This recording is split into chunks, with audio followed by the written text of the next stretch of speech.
Okay चलो start करते हैं। Thermal properties of matter. देखो बेटा, इससे पहले हमने क्या कुछ पढ़ लिया, व्हाट इज मैटर, ठीक है, उसकी मैकेनिकल प्रॉपर्टीज पढ़ ली, ठीक है, अभी वो वेलोसिटीज और डिस्प्लेसमेंट पहले पढ़ा था। फिर हमने रिजिड बॉडी डायनामिक्स पढ़ लिया कि भी वो क्या क्या चीज़ें होती हैं। फिर हमने देखा कि यार चीज़ें टूटने लग जाती हैं, तो टूटती क्यों है, हमने वो भी कर लिया सॉलिड मैकेनिक्स में, ठीक है ना। उसी प्रकार अब हमारे पास एक चैप्टर आ गया which is thermal properties of matter. तो मैटर की टेम्परेचर के रिगार्ड में कैसी कैसी प्रॉपर्टीज होती हैं, विद रिस्पेक्ट टू टेम्परेचर क्या क्या चीज़ें होती हैं, हम वो पढ़ेंगे। अब यहाँ पर सबसे पहली एक प्रॉब्लम आती है कि व्हाट इज टेम्परेचर। तो टेम्परेचर अपने आप में एक स्केल है, एक फिजिकल क्वांटिटी है, लेकिन उसको डिफाइन करना पड़ता है, उसको देखना पड़ता है कि भाई थर्मल ये है क्या।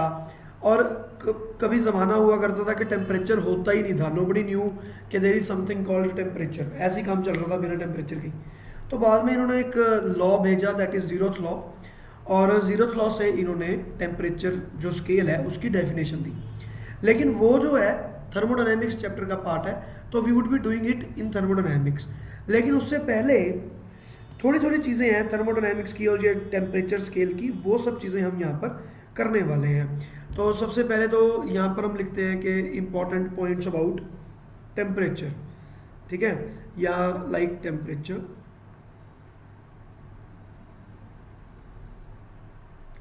ठीक है। बेटा थर्मल प्रॉपर्टीज ऑफ मैटर करके होगा, देखो नहीं है क्या, प्रॉपर्टीज ऑफ मैटर के अंदर ही इंक्लूडेड होगा, प्रॉपर्टीज ऑफ मैटर है।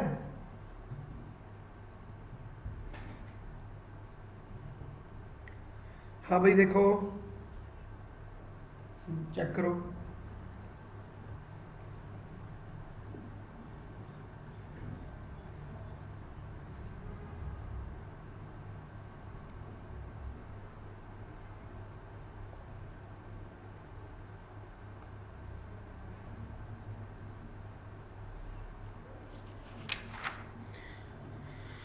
चलो देखो, अब यहाँ पर सबसे पहले तो मैं टेम्परेचर क्या होता है इसकी डेफिनेशन देने वाला हूँ, ठीक है।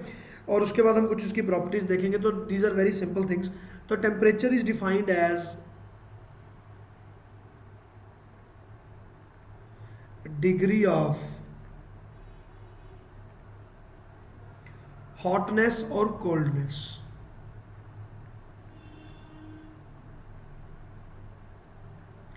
ठीक है। डिग्री ऑफ हॉटनेस और कोल्डनेस, पहले क्या कॉन्सेप्ट होता था, दो बॉडीज को कंपेयर करते थे तो बोलते थे यार ये गर्म है ये ठंडी है कंपैरेटिवली, लेकिन कौन सी कितनी ज़्यादा गर्म है, क्या क्या चीज़ें हैं, ये नहीं था। तो उसके बाद इन्होंने टेम्परेचर एक स्केल क्रिएट किया कि यार इसका भी कोई एक स्केल होना चाहिए, इसकी भी कोई एक रीडिंग होनी चाहिए कि ये कितने डिग्री है, ये कितने टेम्परेचर है इसका। तो उसके अकॉर्डिंग इन्होंने बहुत सारे स्केल्स क्रिएट किए, जैसे कि सेल्सियस स्केल, केल्विन स्केल। आज हम उन सब चीज़ों के बारे में पढ़ने वाले हैं, ठीक है। तो सबसे पहली बात तो टेम्परेचर हो गया, it is degree of hotness और coldness. Now what are the important points. तो सबसे पहली बात, temperature is one of the 7 fundamental physical quantities, okay, one of the, yes, 7 fundamental quantities, ठीक है ना, ठीक है। और इसके जो यूनिट होते हैं वो क्या यूनिट रहेगा, केल्विन रहेगा। एंड ठीक है, नहीं डायमेंशन इसके कैसे लिखेंगे हम, के से या थीटा से, ठीक है, थीटा भी लिखते हैं इसके डायमेंशन को, थीटा। तो ये हो गया आपका केल्विन। तो kelvin scale is SI unit. Otherwise इसका फेमस स्केल्स कौन कौन से हैं, डिग्री सेल्सियस, डिग्री फॉरेनहाइट, ये इसके फेमस स्केल्स आ जाती हैं, ठीक है ना। चलो ना पॉइंट नंबर 2। अब इसमें आ जाएगा बाकी चीज़ें तो कॉमन है।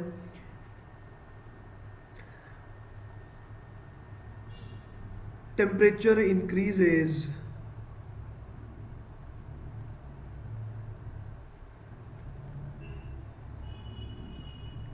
when heat is given, ठीक है, temperature increases when heat is given. तो ये तो ऑब्वियस चीज़ है लेकिन मैं लिखवा दिया वैसे ही, ठीक है। और अब इसमें आपने लिखना है थर्मल इक्विलिब्रियम। अब इसका क्या मतलब है?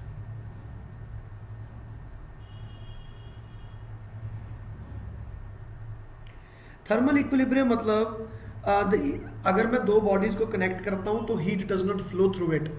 तो when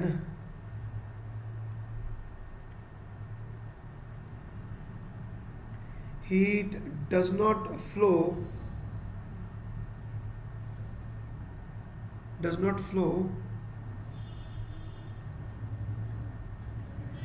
within two bodies। yes। ठीक है, this means that temperature is same। ठीक है ना, इसको हम बोलते हैं थर्मल इक्विलिब्रियम। थर्मल इक्विलिब्रियम मतलब भाई हीट फ्लो नहीं करेगी, that is thermal equilibrium.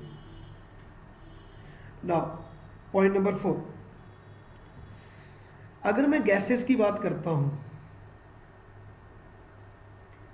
The temperature of a gas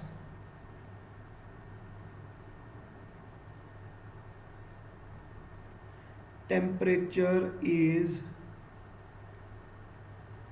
directly proportional to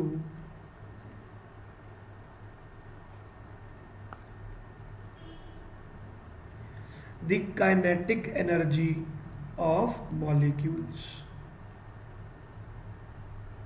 ठीक है, तो जो आपके मॉलिक्यूल्स हैं उसमें ये आएगा। ठीक है ना, it is directly proportional to the kinetic energy of molecules. चलो जी, पॉइंट नंबर 5। और ये जो है आपका अगला जो चैप्टर है KTG kinetic theory of gases, उसमें हम इसके सारे फॉर्मूले करने वाले हैं, सब कुछ करने वाले हैं। तो at that time it will be taken care. ठीक है, पॉइंट नंबर 5। तो ये हो गया आपके पास काइनेटिक एनर्जी के बारे में। ठीक है, तो केल्विन स्केल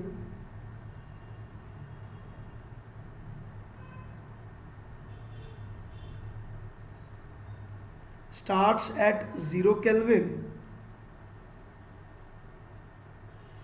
and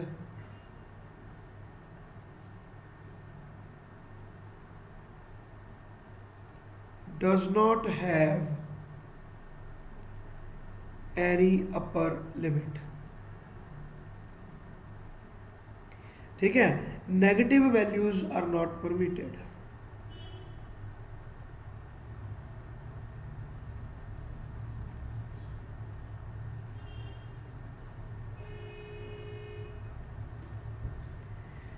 ठीक है जी, अब इसमें study of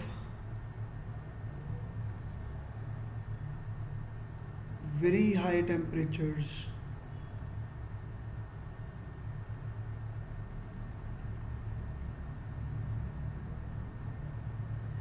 is known as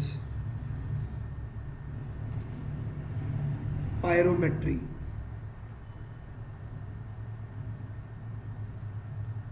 ये कैसे याद रखोगे? जो चिता होती है ना उसको क्या बोलते हैं? फायर। फायर बोलते हैं, जो डेड बॉडीज नहीं बर्न करते हैं, है ना, तो उसको इंग्लिश में क्या बोलते हैं? फायर, है ना, जो शमशान घाट में PYRE। तो वहां से आप देख सकते हो फायर मतलब हाई टेम्परेचर, आग। तो pyrometry means high temperature. Okay, और जो आपका लो टेम्परेचर्स के लिए होता है,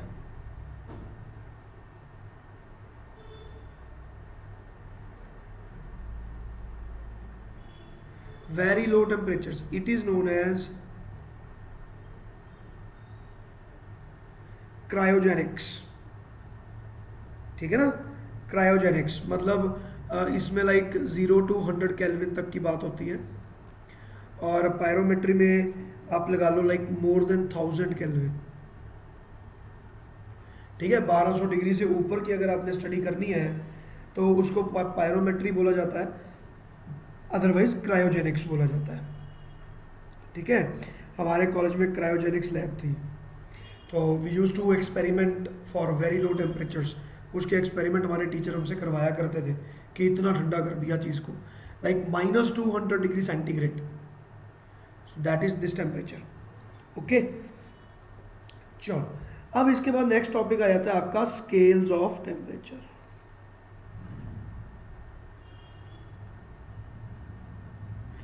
अगेन वेरी इजी, ठीक है ना, scales of temperature.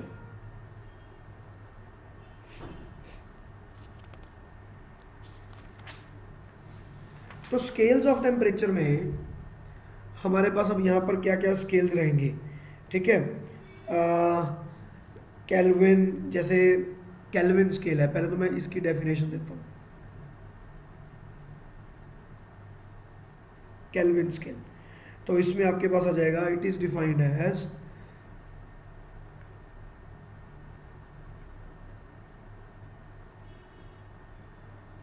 .1/6 of the triple point of water। बेटा there is something called triple point of water. What is that triple point? जैसे हमारे पास होता है ना बॉइलिंग पॉइंट, मेल्टिंग पॉइंट, ठीक है, फ्रीजिंग पॉइंट, उसी प्रकार एक पॉइंट होता है जिसको हम बोलते हैं ट्रिपल पॉइंट। तो ट्रिपल पॉइंट ऑफ वाटर का मतलब होता है एक ऐसा टेम्परेचर जहाँ पर आपको कंप्लीट मतलब जो उस टेम्परेचर पे water exist in solid, in gases as well as in liquid, तीनों ही चीज़ें वहाँ पर को एग्जिस्ट करती हैं उस पॉइंट पे। तो that point is called triple point. वैसे तो मैं आपको बता दूं, पानी का जो एटमॉस्फेरिक प्रेशर है, जो हमारे पास एटमॉस्फेरिक प्रेशर होता है, उस प्रेशर के बेसिस पर अगर मैं अपने घर में कोई एक्सपेरिमेंट करूं तो this kind of a temperature is never achievable. उसको अचीव करने के लिए प्रेशर को चेंज करना पड़ता है। तो ये बड़ी हाई क्वालिटी साइंस है। अगर आप इसके प्रेशर चेंज कर लो, जैसे कि let us say you go to hilly area, तो वहाँ पर प्रेशर लो हो जाता है। तो ट्रिपल पॉइंट के लिए आपको कंपैरेटिवली प्रेशर ज़्यादा करना पड़ता है। थोड़ा प्रेशर ज़्यादा कर दो, टेम्परेचर आप इतना सा ले लो, तो वहाँ पर एक एग्जैक्ट ट्रिपल पॉइंट क्रिएट होता है, जहाँ पर आप देख सकते हो कि ये रही बर्फ, ये रहा लिक्विड और ये रही हवा, ठीक है। लेकिन हमारे यहाँ पर ऐसा तो होगा नहीं, बट इवन देन हमने डिफाइन कर दिया ट्रिपल पॉइंट का टेम्परेचर। तो ट्रिपल पॉइंट का टेम्परेचर जो है it is actually 0.16 degree centigrade near by, इतना ट्रिपल पॉइंट का टेम्परेचर होता है। तो ये जो आपका टेम्परेचर ट्रिपल पॉइंट का आया, ठीक है, it's very near to 0 degree. इस टेम्परेचर की अगर हम बात करें तो उसको अगर आप यहाँ पर डिवाइड करते हो 273.16 से, तो आपके पास जो एक वैल्यू बनती है दैट इज कॉल्ड केल्विन। तो केल्विन इज 1/273.16 को डिवाइड करना, किसको डिवाइड करना है? ट्रिपल पॉइंट के टेम्परेचर को।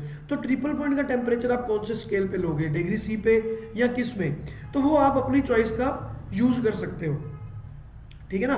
तो बेसिकली हम केल्विन ही यूज करते हैं। तो केल्विन में जो ट्रिपल पॉइंट है इट बिकम्स 273.16 केल्विन। तो 1 केल्विन कैसे डिफाइन होगा? 1 divided by 273.16 divided by 273.16। Is that fine? तो ये 1 केल्विन हो गया। मतलब 1 केल्विन की डेफिनेशन हमने कैसे दे दी कि भाई ट्रिपल पॉइंट जो है वो इतना होना चाहिए, 273.16 केल्विन। आर्बिट्रेरीली चोजन है, बिल्कुल आर्बिट्रेरीली चोजन, इसमें कुछ ऐसी चीज नहीं है, ठीक है। तो there are other scales also like degree Celsius and all that. तो अब जैसे मेरे पास सेल्सियस स्केल है,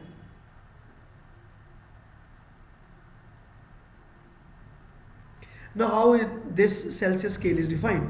तो हम यहाँ पर करते हैं कि जो भी बाकी स्केल होते हैं उनको डिफाइन करने के लिए 2 पॉइंट चाहिए होते हैं, लेकिन केल्विन को डिफाइन करने के लिए एक ही पॉइंट होता है, ट्रिपल पॉइंट, क्योंकि स्टार्टिंग उसकी 0 से होनी है।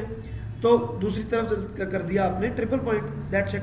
लेकिन सेल्सियस स्केल में क्या होता है कि water freezing point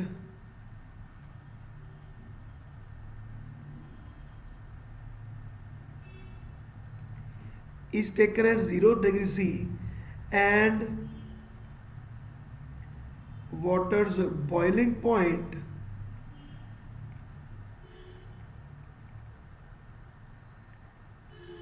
is taken as 100 degree C.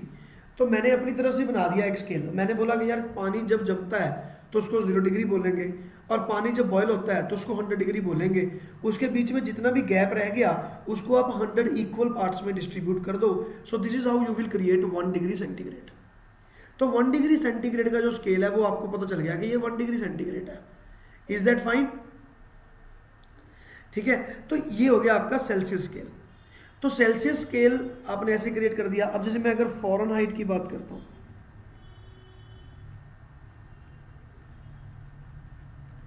तो इसमें क्या आएगा? इसमें उन्होंने बोला कि जो 0 डिग्री सी है इसको मैं लूंगा 32 degree Fahrenheit,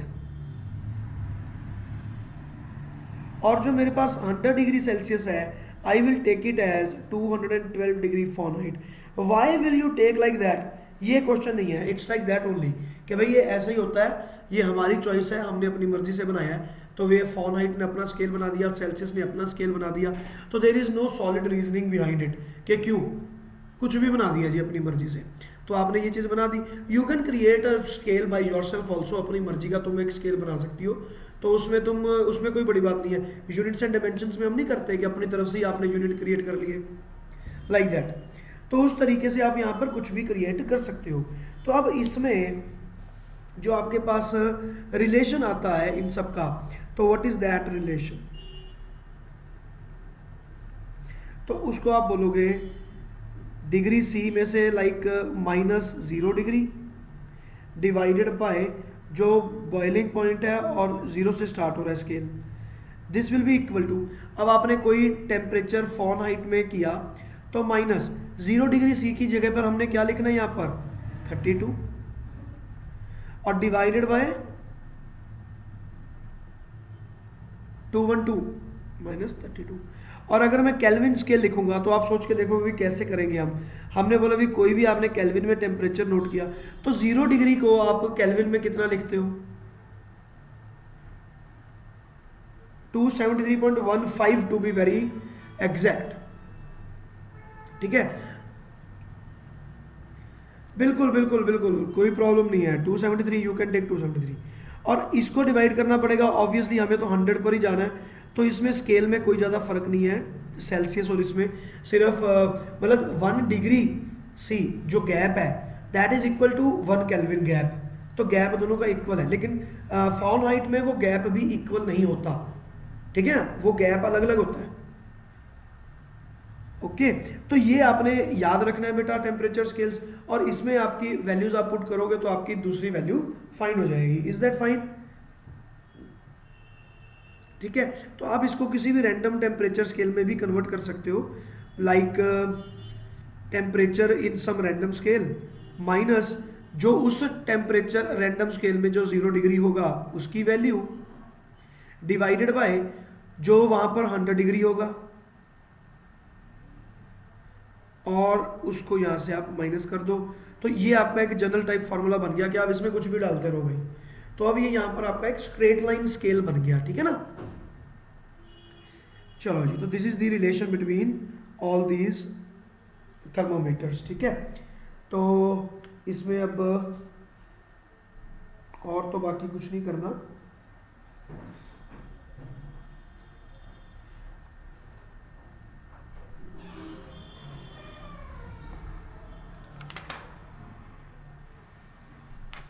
wait a minute. चलो, अब इसमें कुछ जो हमारे स्केल्स हैं, जो टेम्परेचर स्केल्स हैं, इनके बारे में हम देखते हैं कि भी इनको कैसे करेंगे हम। इसमें कुछ ज़्यादा नहीं है, ये वाला पार्ट आप छोड़ सकते हो। थर्मोमीटर्स से हम स्टार्ट करते हैं।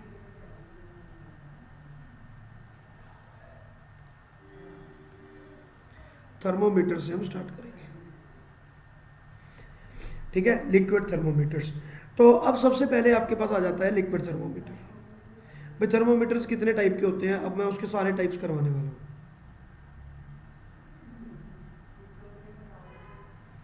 तो लिक्विड थर्मोमीटर में क्या होगा, कोई हमारे पास एक लिक्विड होगा, जैसे कि हमारे नॉर्मल लिक्विड में मरकरी पड़ा होता है। तो mercury is a metal but it is a liquid.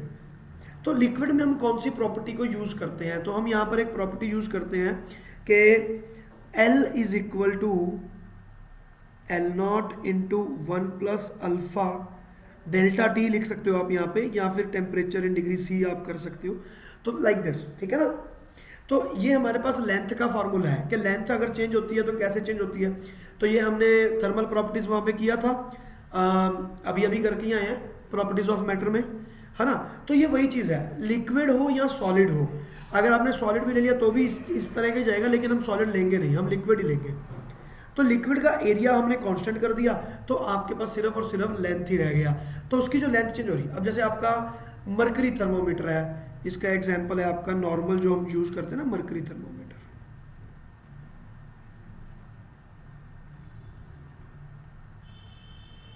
तो अब आप सोच के देखो कि हो क्या रहा है, आपके थर्मोमीटर के नीचे एक बल्ब है, हमने उसको जैसे यहाँ पर टंग के नीचे रखा तो टेम्परेचर इंक्रीज होने लगा, तो उसका area, cross section area constant होने के कारण उसका वॉल्यूम जब इंक्रीज होगा तो वो सिर्फ और सिर्फ लेंथ के रूप में होगा। तो L is equal to L naught into 1 + alpha delta T हो गया। L is equal to L naught into 1 + alpha delta T, delta T is change in temperature, तो हमने यहाँ पर TC लिख दिया। तो इसका मतलब ये है कि आपकी जो नई लेंथ आई और जो आपका नया टेम्परेचर आया, both can be related in a linear fashion, both can be related in linear fashion. तो लीनियर फैशन में हमने इनको रिलेट कर लिया और मैंने थर्मोडायनामिक का एक स्केल बना दिया। जो आपके घर में थर्मोडायनामिक्स, जो आपके घर में स्केल पड़ा है, थर्मोमीटर पड़ा है, it is working on this system. तो इसमें तो कुछ लिखने वाला है नहीं, है ना। तो इसका एग्जांपल हो गया मरकरी थर्मोमीटर और लेबोरेटरी थर्मोमीटर, जिसमें हम मरकरी यूज करते हैं। All those thermometers can be regarded as an example of liquid thermometer. Is that fine? Point number 2, point number 2 है मेरे पास गैस थर्मोमीटर्स। अब देखो, अब मुझे किसी चीज का टेम्परेचर मेजर करना है तो आप कहोगे कि सर फिर थर्मोमीटर से मेजर कर लो, लेकिन प्रॉब्लम ये है कि thermometer can not be used everywhere. Thermometer की एक लिमिट है, जैसे अगर 100 डिग्री का थर्मोमीटर है तो इतना होगा, 200 तो इतना होगा, 300 तो इतना बड़ा हो जाएगा। तो भाई अब आप मान लो आपने बहुत ज़्यादा हाई टेम्परेचर नोट करना है, फिर क्या करोगे। तो we have to create other thermometers जिनसे हमें टेम्परेचर पता चल सके कि भाई क्या होगा। जैसे मान लो अब ये वाले केस में तो मैंने देख लिया कि यार आप देख लो कि मरकरी कितनी ऊपर गया और वहां पर आपने स्केल बना दिया और आपको पता चलेगा कि टेम्परेचर कितना है। तो उसी प्रकार हमें कुछ और भी क्रिएट करना होगा, तो हमने गैस थर्मोमीटर यूज किया। तो गैस थर्मोमीटर दो तरह का बनता है। तो we know that gases follow ideal gas equation। तो गैस ने तो PV is equal to nRT करना है, तो N और R आपका कांस्टेंट हो गया। आपने जितनी गैस उस थर्मोमीटर में भर दी उतने मोल्स आपने ले लिए, तो लेट अस से 1 मोल, और R भी आपका कांस्टेंट है, तो PV is directly proportional to T आ गया। अब यहाँ पर हम दो तरह के थर्मोमीटर्स क्रिएट कर सकते हैं।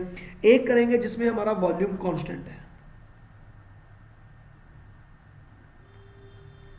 वॉल्यूम कांस्टेंट, तो इसको बोलते हैं कांस्टेंट वॉल्यूम थर्मोमीटर।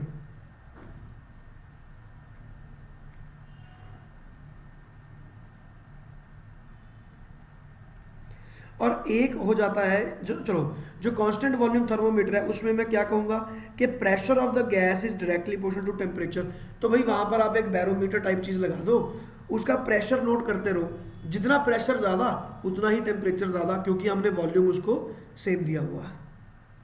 ठीक है, so this can be a scale. मैं इस तरह का एक स्केल क्रिएट कर सकता हूँ। ठीक है, तो इसके लिए हम कैसे फॉर्मूला बनाएंगे, जैसे हमने ऊपर अभी देखा तो उसमें हमने क्या किया था, TC - 0 डिवाइडेड बाय 100 - 0।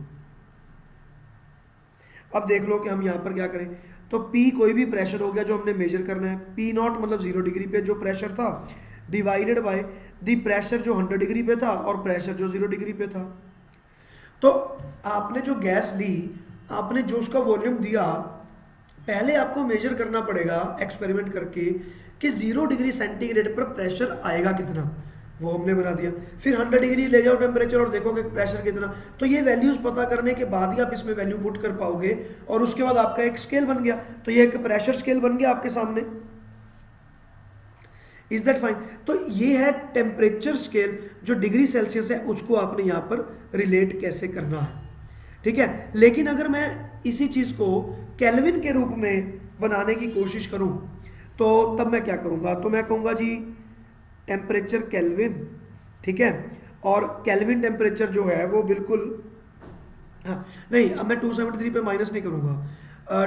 टी के जो है मेरे पास, उसको मैंने बोला कि स्टार्टिंग कहाँ से हुई थी, जीरो से स्टार्ट हुआ था ये, केल्विन तो जीरो से स्टार्ट हुआ ना। या फिर आप ऐसा रख लो, इसको रेशियो में कन्वर्ट कर देंगे। टी के कोई टेम्परेचर है, अच्छा देखो अब मैं आपको बताता हूँ केल्विन में कैसे करेंगे। केल्विन में करने के लिए मेरे पास एक इजी मेथड पड़ा है, वो मैं यहाँ से रिलेट कर देता हूँ। तो क्योंकि यहाँ पर जो टेम्परेचर है वो पहले से ही एब्सोल्यूट टर्म्स में आएगा।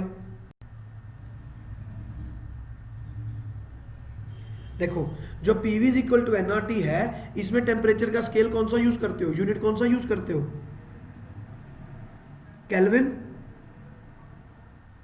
P V is equal to n R T में केल्विन। तो अगर मैं केल्विन में यूज करना चाहता हूं तो I can say that the temperature will be directly proportional to it. तो सिंपल बात है, T1 by T2 is equal to P1 by P2। तो मेरे पास यहां पर मैं बना देता हूं कि temperature in kelvin divided by 273.15 जो 0 डिग्री सेंटीग्रेड पे होगा इज इक्वल टू, तो अब प्रेशर कितना है वो मेजर कर लो, और पहले प्रेशर कितना था तो मैं इसको बोल दूंगा कि भाई आपने जो भी पॉइंट आपने मेजर किया, तो अब देखो अब मैंने गलती से फिर से 0 डिग्री ले लिया। 0 डिग्री लेना, हमने ट्रिपल पॉइंट लेना है, क्योंकि केल्विन स्केल में हम ट्रिपल पॉइंट को लेकर चलते हैं। तो टी के divided by this is equal to pressure at the triple point. Is that fine? तो एक बड़ा ही सिंपल स्केल बन गया। तो एक ये स्केल बन गया जो डिग्री सी से हमें रिलेट कर रहा है, और एक ये स्केल बन गया, है ना, क्योंकि पी और टी जो है वो पहले से P V is equal to n R T से रिलेटेड है, हमने तो कुछ किया ही नहीं। अब इसी के साथ ही हम एक और स्केल यहां पर क्रिएट कर सकते हैं जिसमें हम कह सकते हैं कि pressure is equal to constant. Pressure is equal to constant, तो pressure is equal to constant, PV is equal to NRT. Pressure को कांस्टेंट कर दिया तो क्या आ गया आपके पास, volume is directly proportional to T. Yes yes yes, तो इसको हम बोलेंगे कांस्टेंट प्रेशर थर्मोमीटर्स।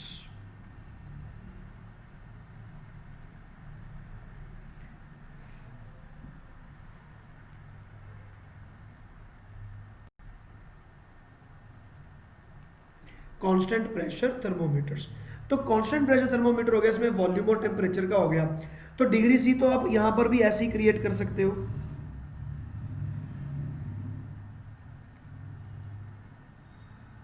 भैया अब उसका वॉल्यूम कितना है, पहले 0 डिग्री पे वॉल्यूम कितना था, volume at 100 minus volume at 0। Is that fine? और अगर मैं केल्विन की टर्म्स में लूं तो भाई मैं ज्यादा दिमाग क्यों लगाऊं, यहीं से फाइंड कर लो एब्सोल्यूट टर्म्स में। तो यहां पर मैं लिख दूंगा कि टेम्परेचर कोई भी केल्विन का डिवाइडेड बाय जो भी हमारा ट्रिपल पॉइंट पर टेम्परेचर है इज इक्वल टू जो भी वॉल्यूम अब है और जो वॉल्यूम हमारा ट्रिपल पॉइंट पे था। तो ये आपका हो गया एक सेकंड स्केल। तो दोनों आपके स्केल्स आपके सामने बन गए। तो यू कैन सी के kelvin scale how easy it is. तो केल्विन स्केल के लिए हमें एक ही पॉइंट चाहिए और यहाँ पर हमें 2 पॉइंट चाहिए। अभी 0 डिग्री पे क्या, 100 डिग्री पे क्या, लेकिन यहाँ पर ट्रिपल पॉइंट पे क्या, और एक ही स्केल से आपका। हाँ बेटा ये गिवन होगा आपको, अगर क्वेश्चन आएगा न्यूमेरिकल आएगा, वैसे तो आएगा ही नहीं इस चैप्टर में से, बहुत ही कम आएगा। सिर्फ आपके फॉर्मूले पूछे जा सकते हैं थ्योरी के एग्जाम में, otherwise values will not be given. अगर कोई न्यूमेरिकल होगा तो वैल्यू विल बी गिवन, आपकी तरफ से कुछ भी याद करने की रिक्वायरमेंट नहीं है। ठीक है, लो जी, तो ये हो गए आपके गैस थर्मोमीटर्स बेटा। ठीक है, तो बस इनकी रेंज लिखी हुई है। तो रेंज इज लाइक -200 से 500 एंड 1600 डिग्री सेंटीग्रेड। ठीक है, तो बहुत हाई रेंज का यहाँ पर आपके पास थर्मोमीटर बन जाता है। तो ये हो गया gas thermometer. So now let us move ahead, और अब हम चलते हैं पॉइंट नंबर 3 पे। So what are the other kind of thermometers? तो रेजिस्टेंस थर्मोमीटर भी होता है।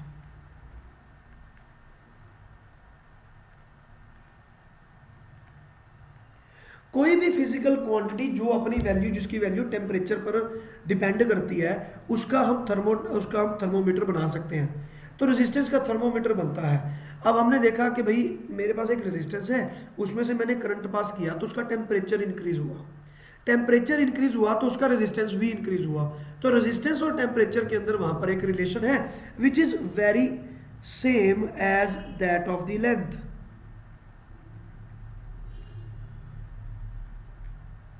Is that fine? बिल्कुल लेंथ वाला ही है। तो अल्फा को आप टेम्परेचर कॉफिशिएंट बोल देते हो। इसकी वैल्यूज गिवन रहेंगी बेटा, अगर आपसे पूछी जाएंगी तो आपको याद थोड़ी ना करनी है। टेम्परेचर कॉफिशिएंट ऑफ रेजिस्टेंस, ठीक है, वो था temperature coefficient, length temperature coefficient ऐसे। तो कॉन्सेप्ट यहां पर भी सेम है, रेजिस्टेंस इंक्रीज हो जाएगा, क्यों? क्योंकि उसकी लेंथ इंक्रीज हो जाएगी एक्चुअली। तो हमने क्या किया, रेजिस्टेंस के अकॉर्डिंग हमने बना लिया और उसमें करंट भी जा रहा था तो इलेक्ट्रिक इक्विपमेंट बन गया। सिंपल, थोड़ा सा टेम्परेचर रेज हुआ नहीं कि उसका रेजिस्टेंस चेंज हो गया, तो हमें वहां पर रीडिंग आ गई कि अभी कितना रेजिस्टेंस उसका वेरी हो रहा है। Is that fine? तो ये हो गया आपके पास। तो अब इसमें भी उसी तरह से हम स्केल बना सकते हैं पुराने वाले मेथड में, T C minus zero divided by 100 minus zero. तो अब यहाँ पर मैंने बना दिया कि अब रेजिस्टेंस कितना है जी, पहले रेजिस्टेंस कितना था,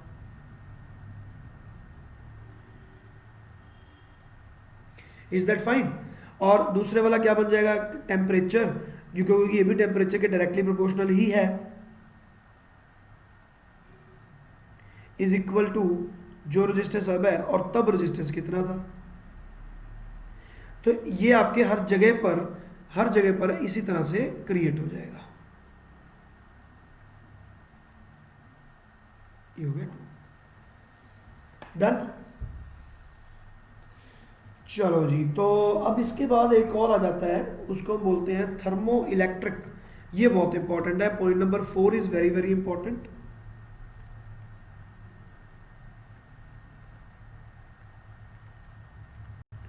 thermo electric thermometers,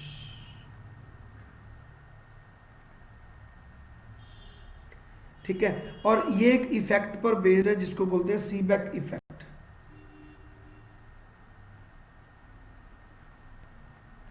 Seebeck effect, a very simple concept but बहुत ही मजेदार कॉन्सेप्ट है ये। अब देखो, अब इसने बोला कि let us say that we are having two bowls,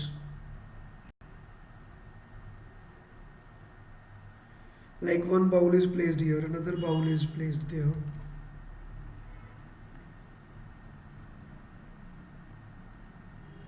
like this, ठीक है। तो अब ये जो है, अब इसमें हम हम क्या करते हैं, यहां पर हमने आइस क्यूब रख दिए। So these are ice cubes that we have, और इसमें जो टेम्परेचर है वो हमने 0 डिग्री मेंटेन करके रखा हुआ, like this. The temperature that is maintained here is 0 degree centigrade, और दूसरी जगह पर हमने गर्म पानी रखा हुआ है।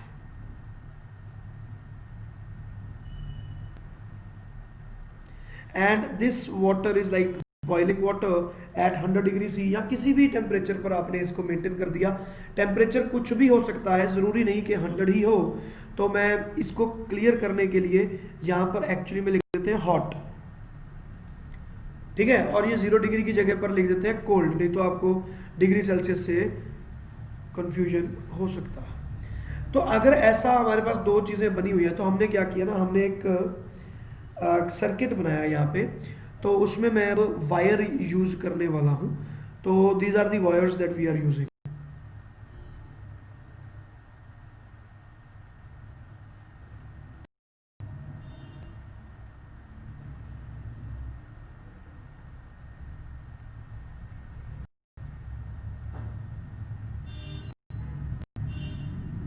ठीक है, एक ये वायर हो गया रेड कलर का, और एक वायर मैं ऑरेंज कलर का बना देता हूँ। दो अलग अलग मटेरियल की वायर है बेटा ये, इसीलिए मैंने ये ऑरेंज बनाया है और वो रेड बनाया है।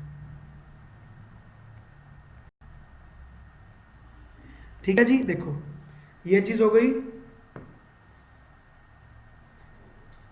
ठीक है। तो अब यहां पर क्या हो गया, इसको बोलते हैं जंक्शन। बेटा नॉइज मत करो,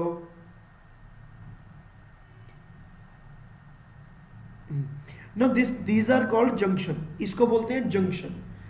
तो यहां पर ना there is something called contact potential.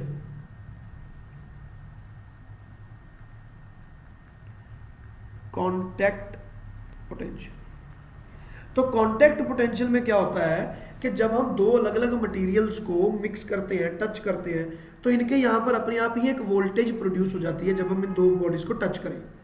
ठीक है, तो क्यों हो जाती है? क्योंकि वहां पर भाई दोनों की इलेक्ट्रॉन अफिनिटी अलग अलग होने के कारण जब मैं दोनों चीज़ों को कनेक्ट करूंगा तो कुछ इलेक्ट्रॉन के ऊपर फोर्सेज लगने लगती हैं जो कि एक तरह से बैटरी का काम करने लगती हैं। ठीक है, तो इसको बोलते हैं कॉन्टैक्ट पोटेंशियल। ठीक है, तो ज़्यादा नहीं होता कॉन्टैक्ट पोटेंशियल। अब ये कॉन्टैक्ट पोटेंशियल को इंक्रीज किया जाता है कैसे? टेम्परेचर वेरिएशन से। तो एक जंक्शन आपका बहुत ही ज़्यादा ठंडा है और एक जंक्शन आपका गर्म है। जब ऐसा किया हो, ऐसा हो जाए, तो इसके अंदर एक करंट फ्लो करने लगता है लाइक दिस। तो current will start flowing it. So when the wires of two different materials are joined and the two joints are maintained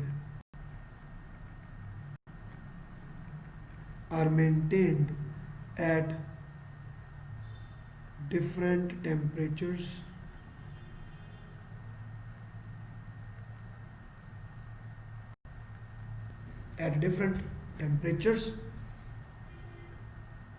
current is induced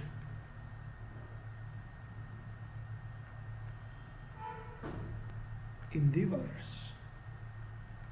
current is induced in the wires, तो wire के अंदर current आपके पास यहां पर आ जाता है। ठीक है, तो ये जो इंड्यूस्ड करंट है यही करंट है जो हमें चाहिए। अब इस करंट को आप मेजर कर लो, वो आपके टेम्परेचर डिफरेंस के डायरेक्टली प्रोपोर्शनल होता है कि उसका टेम्परेचर डिफरेंस क्या है। तो जो कोल्ड है इसको आप 0 डिग्री बना दो, एक को आपको पता होना चाहिए कि यहाँ पर टेम्परेचर कितना है। लेट अस से यहाँ पर I know that it is 0 degree centigrade, तो इसके करंट की वैल्यू से मैं जो यहाँ पर T डिग्री सेंटीग्रेड है उसको फाइंड कर लूंगा, क्योंकि जितना करंट आएगा current is directly proportional to the difference of the temperature between these two. तो एक तो आपने 0 ही ले लिया, तो current is directly proportional to T। जितना ज़्यादा टेम्परेचर होगा उतना ही ज़्यादा यहाँ पर आपको करंट मिलेगा। बट ये इतना ज़्यादा नहीं होता कि आप कहो कि यार इसको मैं घर में लगाकर इससे एसी चला लें, फ्रिज चला लें, ऐसा पॉसिबिलिटी नहीं होती। बहुत ही माइक्रो लेवल, मिली लेवल पर करंट चलता है, लेकिन हम उसको नोट कर लेते हैं एम्पियर मीटर में। तो वहाँ से हमें पता चल जाता है कि इसका टेम्परेचर क्या है। अदरवाइज सीबैक इफेक्ट का कोई बहुत ज़्यादा यूज़ नहीं होता मेजर स्केल पे। ठीक है ना, तो छोटी मोटी चीज़ों के लिए ही यही चीज़ें यूज़ होती हैं, अदरवाइज ज़्यादा यूज़ नहीं होती। तो ये है आपका सीबैक इफेक्ट, इसको थर्मो इलेक्ट्रिक इफेक्ट भी कहा जाता है और ये आगे इंजीनियरिंग कॉलेजेस में बहुत ज़्यादा फेमस है। तो आपने तो चलो मेडिकल है इसलिए it's separate case. The formula is, oh तुम्हारा तो नॉन मेडिकल है, तो अगर आगे तुमने इंजीनियरिंग की और मैकेनिकल इंजीनियरिंग की तो फिर तो इसी चीज़ों में से पालना पड़ेगा। But I believe you won't be doing mechanical, no. चलो, तो इट इज़ लाइक जो ईएमएफ है ना, इसका एक एग्जांपल मैं आपको दे देता हूँ यहाँ पे। 1.2 मिली वोल्ट पर डिग्री सी, मतलब अगर आपने सी, इसको भी ना सी डिग्री लिखते हैं, ये वाला भी कॉन्सेप्ट मैं तुम्हें बताऊंगा। सी के बाद डिग्री लिखी जाती है, तो ये आता है 1.2 मिली वोल्ट पर डिग्री सी। मतलब अगर मान लो 100 डिग्री का टेम्परेचर डिफरेंस है तो 100 से इसको आप मल्टीप्लाई कर लो तो ये कितना हो जाएगा 120 मिली, मतलब 0.12 वोल्ट की बैटरी का काम करेगा। अगर एक 0 डिग्री पे है और दूसरा एंड 100 डिग्री पे है तो 0.12 वोल्ट की बैटरी यहाँ पर लग जाएगी। ठीक है, दैट्स वेरी वेरी लेस। ठीक है, 0.1 वोल्ट तो कुछ भी नहीं होता, लेकिन ठीक है। एंड दिस इज मैक्सिमम, ये मैक्स है, maximum for bismuth, maximum for bismuth and antimony. ठीक है, ये दो मटेरियल हैं जिनके लिए ये वाली वैल्यू मैक्सिमम पाई गई, and you can see the maximum value is not that very big. ठीक है, अब इसके बाद हमारे पास यस मैं भी वही कहने वाला था, मेरा भी टाइम हो गया। यस यस यस, कोई बात नहीं बेटा, ये चैप्टर में बहुत ही थोड़ा सा और बचा है, we would be completing it by tomorrow, everything will be done. Okay then, yes yes, इसमें कुछ भी नहीं है और